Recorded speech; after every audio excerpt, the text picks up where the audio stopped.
¿Queréis un postre fácil de hacer, delicioso, súper rico, con Oreos y con solo 4 ingredientes? Aquí tenemos la receta, vamos con ella. Os dejamos los ingredientes en español y en inglés al final de este vídeo y en la cajita de descripción, y los mencionamos también en cada paso. Para el primer paso vamos a coger 10 galletas Oreo y las vamos a aplastar.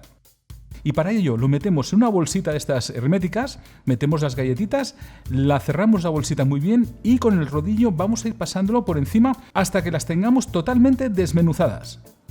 Ya tenemos las galletas bien trituradas, bien desmenuzadas y ahora es el momento de hacer la nata. Y para ello, en un bol muy frío vamos a colocar una taza o 240 ml de crema de leche. Y empezamos a montar la nata a velocidad media.